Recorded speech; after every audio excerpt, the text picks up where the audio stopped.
to college? You went to City College? Yeah, City College, 2 years. What's City College? Like Pasadena City College? No, Los Angeles City College. Oh, yeah, sorry. LACC. Oh, yeah, so it's LACC still there, isn't it? Yeah. Well, at the time it was LA City and State. It was a state college too because they hadn't built that state college yet. Oh, like Cal State LA and Yeah, stuff like that. right. It was new. And so LACC was where I went, and it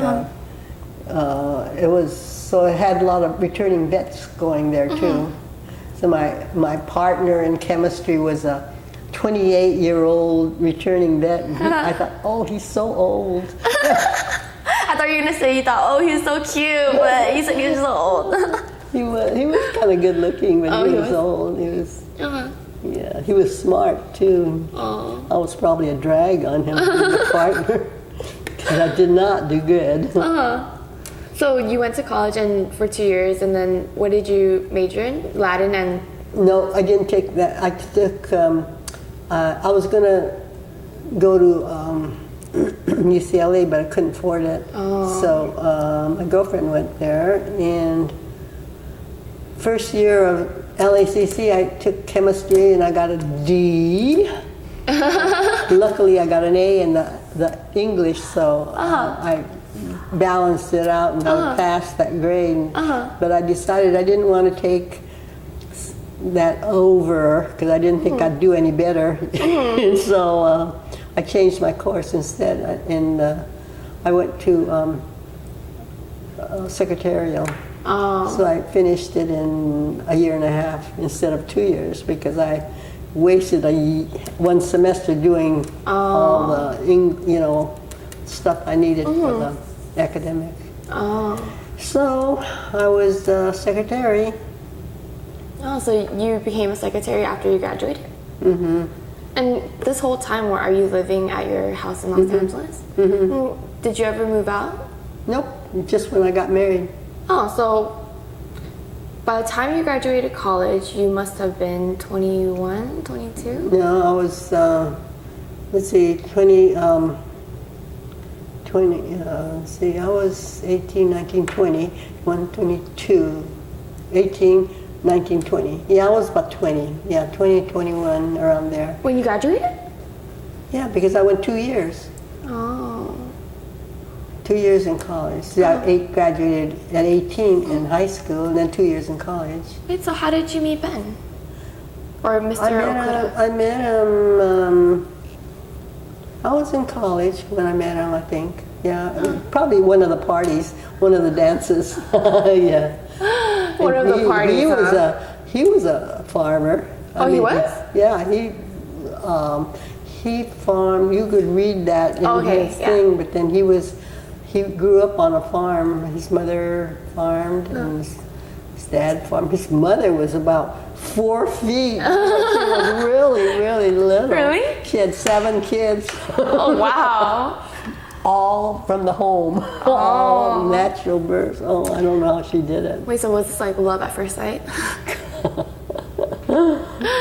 Anyway. Was it? Was it love at first sight? No, it wasn't. Oh. He was, he was with a girl named Frances. It was Ben Okura. Frances. Wait, but your name is Frances. Yeah, my name is Frances, and he was with a girl named Frances, and then my girlfriend was, let's see, Judy Yoshida was with a guy named, his last name was Yoshida, because Frances, her last name was Okura. And so that was what attracted me at first, that the name was Frances Okura and Ben Okura, and then Judy Yoshida and whatever his name was, Shig Yoshida or whatever his name was. Anyway, they were both at the same party, and that's how we got acquainted. And so you're like, wow, it's cool that you and your girlfriend have the same last name. Yeah. And then once they broke up, you guys got together? Well, no, it wasn't his girlfriend. They were kind of just friends, They just dated. But I don't know how come. Probably met him at the party a few times, and kind of. Do you remember like your first date and like? No, I don't remember. It was a long time ago.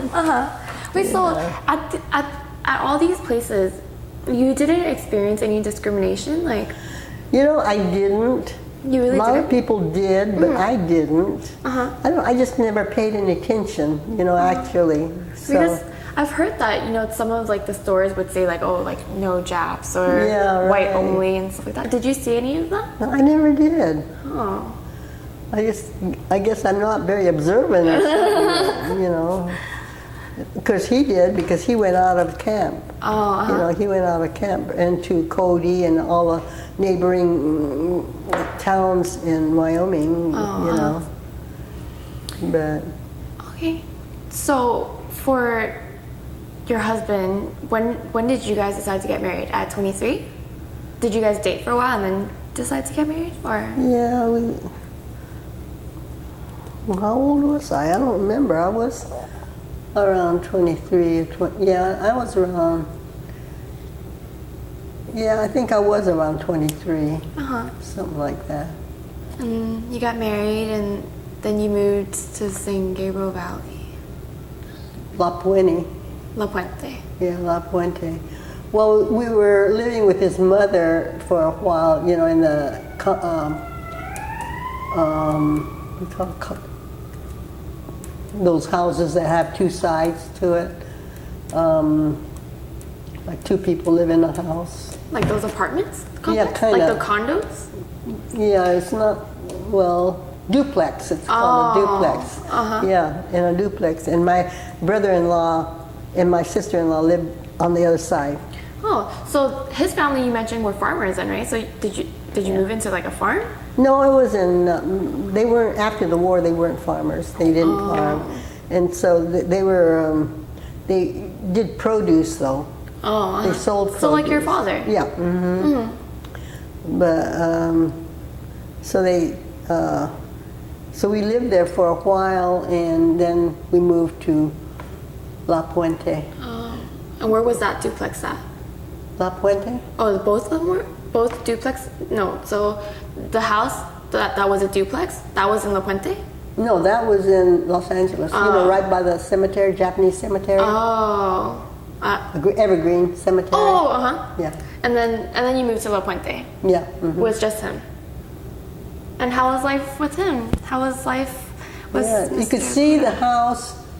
If you go down 7th Avenue on La Puente, go Valley Boulevard, and you know where Sunset goes across, and on the other side of 7th, on the other side of Valley Boulevard, it turns into 7th Avenue. Oh, does it? Yeah, Sunset does. And then that's the street I used to live on. Oh. Right now it's all built up. It used to be all farmland. Oh. There used to be 9 acres of farmland right around our house. Oh. Around the house that you moved in La Yeah, Puente? They knocked the house down now. It was so old, but the house next to it, you'd think they should knock it down. It's got holes in the ceiling, and What? it really looks bad. And then they have the rest of the house covered with a tarp so that it doesn't leak. Oh, But wow. I think it's probably condemned. But they haven't knocked it down. But the man that owned the property used to live there, and then he wouldn't sell us ours because he wanted to keep it for his children or anything. Somebody, good thing, because it probably sold it for a lot of money. Because it's all built up now, all built up. So when you moved out with Mr. Okura, your family stayed in Los Angeles? Yeah, my brother-in-law. Yeah, they finally moved to Canoga Park, North Hollywood somewhere. Yeah, and now he's dead, and she's living in Las Vegas. Oh. They moved to Las Vegas, and he died there. So. But, So all along this time, did your family get any help from like, you know, Japanese organizations or like clubs or anything? oh, you know what? The government gave us restitution. Oh, like the redress movement? Yeah, Oh, $20,000 for each person that was still alive. Oh, really? Yeah. So did you get money? Yeah, I did. That's how I started my savings. Yeah. I see. So we kind of talked about the food that you ate, and a lot of it, you said some of it was Japanese food, right? So you ate some Japanese food, but you also ate some like different foods. But I was wondering, because I know that Japanese traditions, I know during New Year's there's like a really big celebration. Yeah. Did you used to do that? I still do, yeah. Oh, you still do that too? I still do New Year's. I don't do as much as my girlfriend. She does everything. She does all those, those things that I don't even like to eat. And she makes her kids eat it and stuff. But I don't do that. I just make sushi. Oh. I make the maki sushi and those footballs. Puffballs? Footballs, those little brown things. What? No, what are those? Like those mochi things? No, it's rice inside, but Oh, like it's shaped like this? yeah, right. Cool. So, did you end up having kids? Kids? Yeah, did you have children of your own? Yeah, I have 3. Oh, tell me about them. Yeah, I had 3 kids. I had my oldest daughter, Kathy, is now living in San Dimas. She has a beautiful house in San Dimas. They do real estate. Her and her husband do real estate. And my middle daughter is in Arroyo Grande. You know where that is? It's by Pismo Beach, way up north.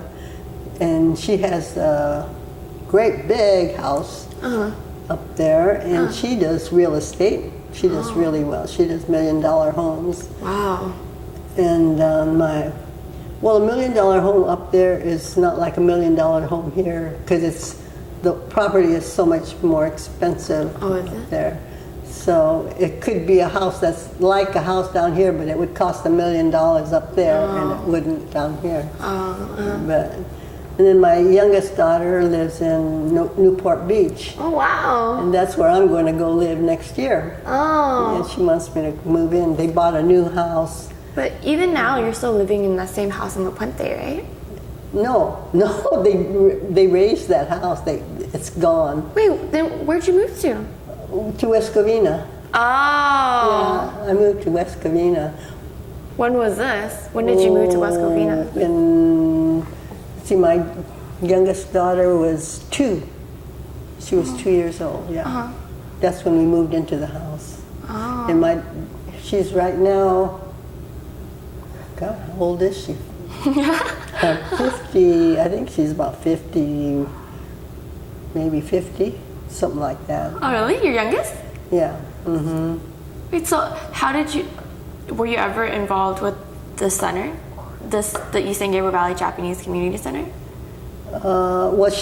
My youngest daughter went to Odori here. Oh. She took Odori for when she was little. Because I know, so Bacon Sakatani was the person who kind of like started this whole project. And so I was just curious, how did you meet Bacon? Oh, he was my husband's friend. Oh. He knew him. Oh, okay. And then we go to the different functions, and I've always seen him. And I take him, I know he's not married now, and he might not get sushi and stuff, so I take him sushi and stuff at New Year's sometimes. And I bring him cookies and stuff, because his wife isn't there anymore, so. Then I take it to Ted, too. Hamachi? Yeah, Ted and his family. Yeah, take some once in a while. And so you had all your children, and then you moved to West Covina. And then what were you doing at the time? And then when I was in West Covina, I worked at Lucky's. Oh, so at this time you're working at Lucky's. Yeah, started working at Lucky's. So after Lucky's closed down, you worked at Jimco? Yeah, Jimco. And then Alpha Beta. Yeah, Alpha Beta. And they all closed down. Yeah, and then I retired. You're like, I'm done with this. Yeah, but I'm still painting. Yeah. And where was your family at this time? Like, where was your father? And Well, they stayed in L.A. Oh. They had that house in L.A. And then he moved when my mother died, after my mother died, and he was by himself for a while, and then he moved in with my brother. They lived in Monterey Park. Oh, I live really close to Monterey Park. Do you? Yeah. He lives on, what's that street? I don't know. I can't remember. It's probably like New or Valley or one of those. No, Those are like the big streets. no, but his wife is Lois Zyma. I see. So, Let's see what else. So, some of these traditions you still keep, right? These Japanese traditions. So you mentioned you still do New Year's, and what else do you still do? I don't do much. Oh, so just basically New Year's? Yeah, mostly. And are you teaching your children these? Like, No, they don't speak any Japanese. you didn't make them go to Japanese school like you did? No, I never did. Is there a reason for that? No, they just never did. Well, see, when they were little, let's see, my first two kids, when they were really little, they went to school in, where was that? A long time ago, I think. For some reason, somebody was taking them to school. It was to a church or something. I think it was a Buddhist church, and they went to this Japanese school there or something. Oh, they did? Yeah, just for a little bit. And I'm sure they didn't retain anything. I don't even know if they remember it. Do you speak Japanese?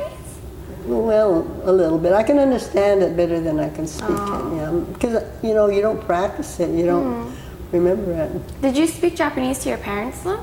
No, I didn't. Because my dad spoke perfect English. Oh. Yeah, my mother couldn't speak hardly much English, but she understood it, I guess. Oh.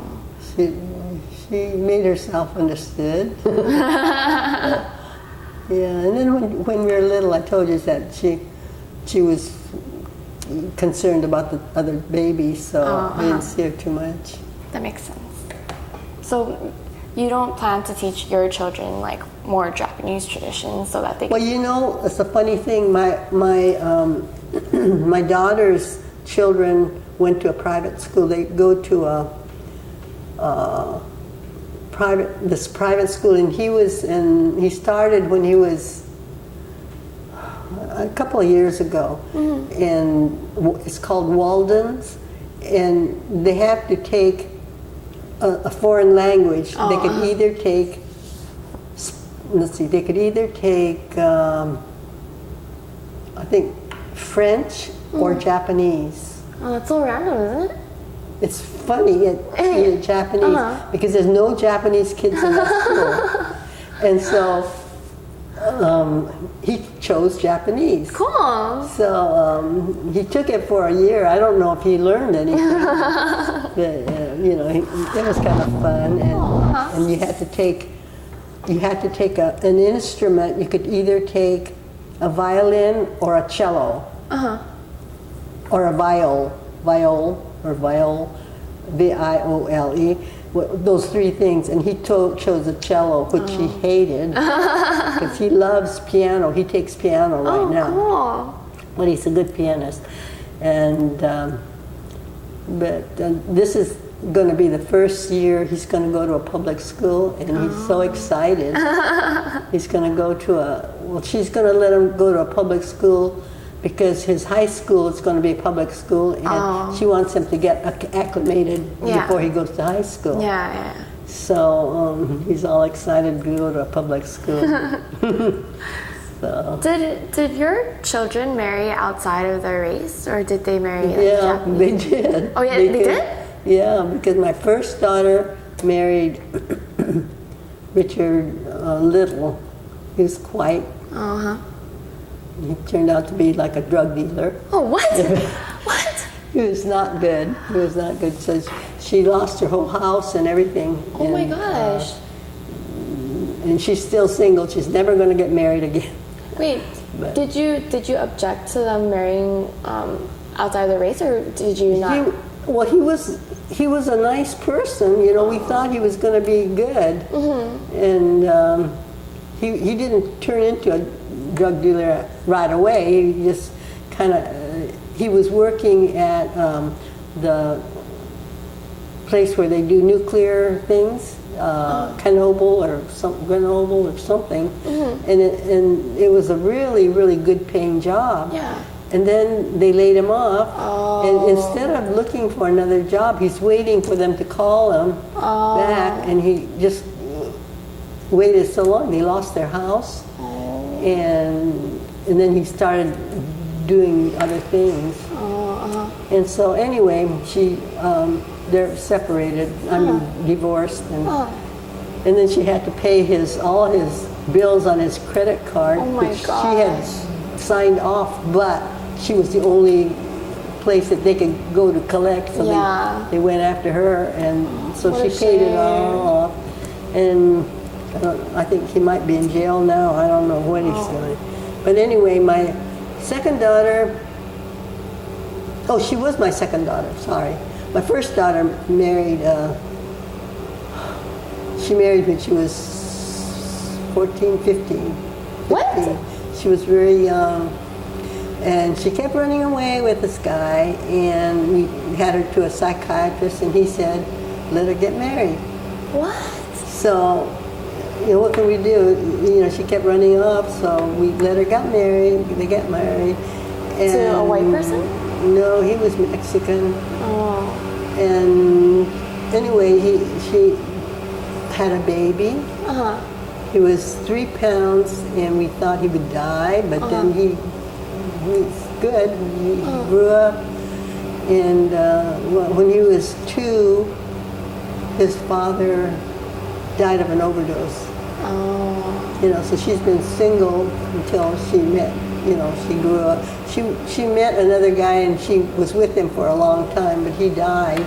Oh no. And then now she's with Phil, and she's the one living in San Dimas, and the boy is a great kid, great grandson. Yeah, he's like my own son.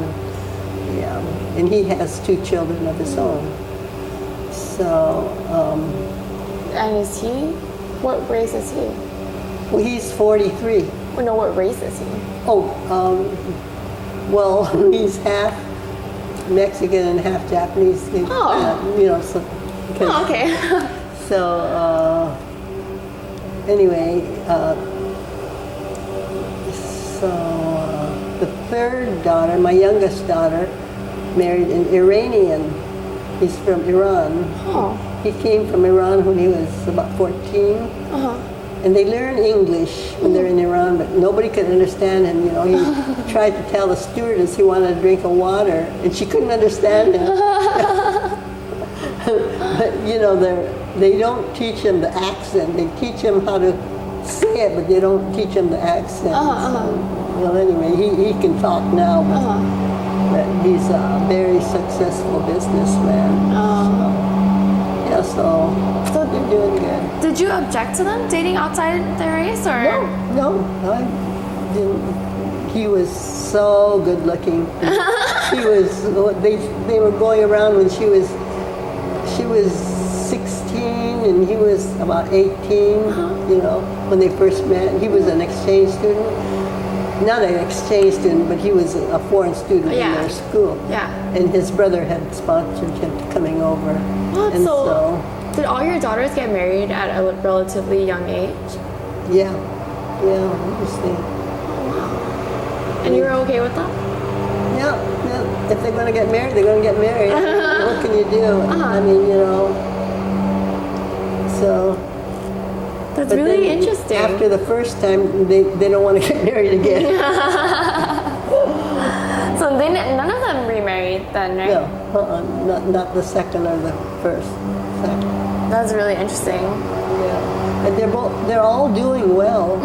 It sounds like it. They're all living in big, beautiful houses. My daughter, they just bought a $2.5 million house. Wow. So it's great. It's amazing. Yeah, right. And are they all in real estate? I forgot what your last the youngest daughter is a PA. A physician's assistant, helps a doctor at Kaiser. So. And we're getting down to the last parts of the interview, and I wanted to ask, how do you identify yourself? How do I what? Identify yourself. Identify myself? So would you consider yourself like Asian American, Japanese American, Japanese American? Like, if someone were to ask you, or, you know, how would you identify? I usually just say I'm Japanese. Oh, so you just leave, you don't even say the American part? No, I just say Japanese. I mean, I assume they would know I'm American because I don't have an accent. Well, I might have an accent, but I mean, not that, you know. Yeah.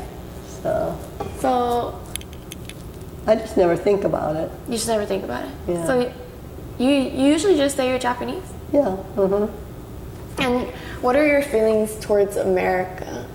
Because I feel like, you know, after everything that's happened, like, was there ever a point in time where you hated America? No, I never did. I didn't even, actually, I didn't think about it that much, you know. When I was little, it was just something that happened. And I thought it was unfair that Japanese went to camp and Germans didn't. But other than that, you know, just... And so, like, now that you're older and you're looking back at it, does it anger you, or? No, I don't think too much about it. Yeah, it's just something that's passed. Hopefully it never will happen again, you know. And how did you feel about the redress movement? About the what? The redress movement? I was thankful for it.